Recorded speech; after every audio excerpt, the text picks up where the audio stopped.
অসম জাতীয় পৰিষদৰ বোকাখাট সমজিলাৰ আমাৰ কাৰ্যালয় আজি ইয়াতে শুভ উদ্বোধনী হৈ গৈছে আৰু আমি সমগ্ৰ অসমৰ ৰাইজে কথা গম পায় যে অসম জাতীয় পৰিষদে জন্মলগ্নৰে পৰা আমাৰ দলৰ ভেটি সকলো পৰ্যায়তে শক্তিশালী কৰিবৰ কাৰণে আৰু অসমৰ মানুহৰ মাজত নিৰ্ভেজাল আপোচবিহীন স্বাভিমানী জাতীয়তাবাদৰ ধাৰা প্ৰতিষ্ঠা কৰিবৰ কাৰণে আৰু বিশেষকৈ জাতীয় সংকটৰ সময়ত জাতীয় বিষয়বোৰক লৈ যুঁজিবৰ কাৰণে আমি অসম জাতীয় পৰিষদে কাম কাজ কৰি আহিছোঁ আৰু সংগঠনৰ ভেটি সকলো পৰ্যায়তে শক্তিশালী কৰাৰ কাৰণে আমি এটা পৰিকল্পনা প্ৰস্তুত কৰিছোঁ 2025 বৰ্ষটো আমাৰ দলৰ সংগঠন সম্প্ৰসাৰণৰ বৰ্ষ হিচাপে ইতিমধ্যে ঘোষণা হৈছে আমাৰ প্ৰতিষ্ঠা দিৱসত আজি ইয়াত কাৰ্যালয় আমি শুভ উদ্বোধনী কৰি অনাগত দিনসমূহত পঞ্চায়ত নিৰ্বাচনৰ পৰা আৰম্ভ কৰি 26ৰ বিধানসভা নিৰ্বাচনলৈকে আমাৰ যিটো সাংগঠনিক কৰ্মসূচী বা আমাৰ যুঁজৰ যি ৰণসিঙা এই ৰণসিঙা ইয়াত আমি বজাইছোঁ আৰু আজিৰ পৰাই আমাৰ ইতিমধ্যে দলৰ কাম কাজ চলি আছে সংগঠনৰ কাম কাজো চলি আছে ইতিমধ্যে পঞ্চায়ত নিৰ্বাচনৰ কাৰণে ৱাৰ্ড সমিতি গঠনৰ বিভিন্ন ধৰণৰ কাম কাজ কুচকাৱাজ ইতিমধ্যে চলিছে আৰু বহুলাংশে এই প্ৰক্ৰিয়া সম্পূৰ্ণ হৈছে গতিকে আজি এই কাৰ্যালয় উদ্বোধনৰ পিছত আমি সকলোকে এটাই বিষয় আহ্বান জনাইছোঁ যে এই কাৰ্যালয় আমাৰ দলৰ আমাৰ নিজৰ সাংগঠনিক কাম কাজৰ উপৰিও বিভিন্ন পৰিকল্পনা বিভিন্ন কাম কাজৰ লগতে এই কাৰ্যালয়টো যাতে সকলো মানুহৰ কাৰ্যালয় সকলো জনগণৰ এটা নিজৰ আপোন কাৰ্যালয় হিচাপে হয় ৰাইজৰ কাৰ্যালয় হয় তাৰ কাৰণে আমি ইতিমধ্যে পৰিকল্পনাও প্ৰস্তুত কৰিছোঁ আৰু সকলোকে যাতে সকলো জাতি জনগোষ্ঠী ভাষা ভাষী ধৰ্মাৱলম্বী লোক সকলো দল সংগঠন সকলো মত আদৰ্শ নিৰ্বিশেষে সকলোৱে অসমৰ মানুহৰ কাৰণে জাতীয়তাবাদৰ কাৰণে যুঁজিবৰ কাৰণে প্ৰয়োজনীয় পৰিকল্পনা দেশৰ সংকটৰ সময়ত যি আমাৰ কৰ্মসূচী ৰূপায়ণ কৰিব লাগে তাৰ কাৰণে পৰিকল্পনা মানুহৰ ভালৰ কাৰণে সমাজমুখী চিন্তা গণমুখী চেতনাৰে কৰিব লগা কাম কাজৰ ৰূপৰেখা এই কাৰ্যালয়ৰ পৰা নিৰূপণ কৰা হ'ব পৰিকল্পনা প্ৰস্তুত কৰা হ'ব আৰু কাৰ্যকৰীকৰণৰ কাৰণে বিশেষ ব্যৱস্থা ইয়াৰ পৰাই গ্ৰহণ কৰা হ'ব সেইকাৰণে এই কাৰ্যালয়টো আমাৰ দলৰ কাৰ্যালয় নহয় এইটো বোকাখাটবাসীৰ স্বাভিমানৰ কাৰ্যালয় হ'ব মানুহৰ কাৰ্যালয় হ'ব আৰু জনতাৰ এটা মিলনৰ থলী হিচাপে এই কাৰ্যালয় পৰিগণিত হ'ব বুলি আমি আশা ৰাখিছোঁ নিৰ্বাচনত জাতীয় পৰিষদে বোকাখাটৰ পৰা জাতীয় পৰিষদৰ প্ৰাৰ্থী প্ৰক্ষেপ কৰা আপুনি আগতে ঘোষণা কৰিছিল গতিকে এতিয়া আপুনি কি কৰে নিশ্চিতভাৱে থাকিব আমি আমাৰ সম্ভাৱনা থকা শক্তি থকা জাতীয়তাবাদৰ ভেটি থকা আগৰ পুৰণা ৰাজনৈতিক ইতিহাসে য'ত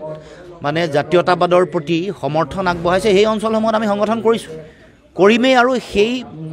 সংগঠনবোৰ কৰি আগবাঢ়ি গৈ আমি একতাৰ কথাটো আগতেও কৈ আহিছোঁ আৰু আমি সদায় কৈ আহিছোঁ আমি 21ৰ নিৰ্বাচনত আমাৰ ফলাফল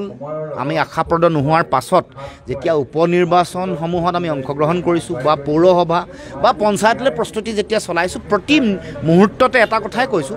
যে একতাৰে নিৰ্বাচন যুঁজিব লাগিব সেইটো আমি সকলোৱে কৈ আহিছোঁ গতিকে আমাৰ বিভিন্ন সমস্যাত আমি প্ৰস্তুতিও চলাইছোঁ আৰু মিত্ৰতাৰে যুঁজিবৰ কাৰণে যিটো ৰণকৌশল তৈয়াৰ কৰিব লাগে তাতো আমি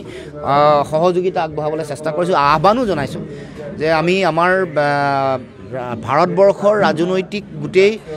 যিটো ফলাফল বা অসমতো যিটো বাস্তৱ পৰিস্থিতি আৰু প্ৰেক্ষাপট সেইটোৰ পৰা সকলোৱে শিক্ষা লৈ আমি একতাৰে আগবাঢ়িব লাগে দিল্লীৰ বিধানসভা নিৰ্বাচনে আমাক শিকাইছে হাৰিয়ানাৰ নিৰ্বাচনৰ আপৰ 1.79% ভোটে সকলোকে চকু মুকলি কৰি দিছে এতিয়াও সময় সমাগত যে আমি সকলোৱে সন্মিলিতভাৱে পঞ্চায়ত নিৰ্বাচন আৰু 26ৰ বিধানসভা নিৰ্বাচনত অৱতীৰ্ণ হ'ব লাগে বিৰোধীক বান্ধিব বিচাৰিছে এই বৰ্তমান পৰিৱেশটোত অখিল গগৈ ডাঙৰীয়াৰ যিটো স্থিতি এই সন্দৰ্ভত চৰ্চা চলিয়ে আছে তথাপিতো আমি সুধিছোঁ মইতো আশাবাদী যে আমি বুজি পাওঁ যে হৰুৱাবলৈ আমাৰ হাতত কৌশলটো কি ভাৰতবৰ্ষৰ গোটেই ৰাজনীতিটো এটা দুটা মেৰুত বিভক্ত এটা শাসকীয় পক্ষ তেওঁলোকৰ মিত্ৰ দলৰ যি বিভিন্ন ৰাজনৈতিক দলসমূহ আৰু ইফালে বিৰোধী আছে বিৰোধী এটা মেৰুত আছে যদি বিৰোধীৰ মেৰুটো বহুদা বিভক্ত হয় বহুদা বিভক্ত মেৰুত যদি ভোটটো প্ৰদান কৰে ৰাইজে তেতিয়া লাভটো বিজেপিয়ে বা শাসকীয় দলে পায় কাৰণ শাসকীয় দলটোৱে তেওঁলোকে এগৰাকীয়ে প্ৰাৰ্থী থাকে অসমত হয় তেওঁলোকৰ বিজেপিৰ প্ৰাৰ্থী থাকে নহ'লে গণ পৰিষদ নহ'লে BPF বা তেওঁলোকৰ UPPL BPF নহয় UPPL তেওঁলোকে সেই ধৰণেই নিৰ্বাচনত অৱতীৰ্ণ হৈ তেওঁলোকৰ এগৰাকী প্ৰাৰ্থী যদি বিৰোধীত যদি ভাগ ভাগ হয় তেতিয়াতো লাভটো তেওঁলোকৰে হ'ব এইটো এটা সাধাৰণ মানে সৰল এটা অংক ইয়াত আৰু মানে সৰু শিশুৱেও এই কথাটো বুজি পাইছে যে বিৰোধী শিবিৰটো মেৰুটো বাইপোলাৰ ইলেকশ্যন যদি মাল্টিপোলাৰ হয় তাকো যদি অপজিশ্যনটো মাল্টিপোলাৰ হয় তেতিয়াহ'লে ইয়াৰ আনডিউ এডভান্টেজ কাৰ হ'ব বিজেপি বা তেওঁলোকৰ মিত্ৰজোঁটৰ সেইকাৰণে সেই কথাটো মই আহ্বান কৰি আছোঁ মই আহ্বান জনাইছোঁ সকলোৱে বুজি পায় আৰু মই আশাবাদী অখিল গগৈ ডাঙৰীয়া আমাতকৈ জ্যেষ্ঠ জাতীয় সংগ্ৰামতো জ্যেষ্ঠ ৰাজনৈতিকভাৱেও তেওঁ ইতিমধ্যে সফলতা পাইছে গতিকে আৰু ভাৰতবৰ্ষ বা ৰাজ্যটো সকলোৱে তেওঁক জানে গতিকে সংগ্ৰামী চেতনাটো তেওঁক সকলোৱে সন্মান দিয়ে গতিকে তেওঁ এই বিষয়বোৰ গভীৰভাৱে উপলব্ধি কৰি নিশ্চিতভাৱে বিজেপিক হৰুৱাবৰ কাৰণে প্ৰয়োজনীয় যিটো ৰণকৌশল সেইটো ৰণকৌশলত তেওঁ নিশ্চয় শক্তিশালী ভূমিকা পালন কৰিব এইটো মই যথেষ্ট আশাবাদী আৰু মই আত্মপ্ৰত্যয়েৰে কওঁ ঐক্যবদ্ধভাৱে যুঁজিলে আমি বিজেপিক হৰুৱাব পাৰিমেই কোনো শক্তিয়ে টকা পইচা আৰু সাম্প্ৰদায়িক ৰাজনীতিয়ে বাধা দিব নোৱাৰে খালি আমি মানে ঐক্যবদ্ধতাৰ যিটো নীতি আৰু ধৰ্ম এইটো একেবাৰে অতি মানে শক্তিশালী ৰূপত আমি এইটো আমি পালন কৰিব লাগিব মই শেহতীয়া এটা বিতৰ্কৰ কথা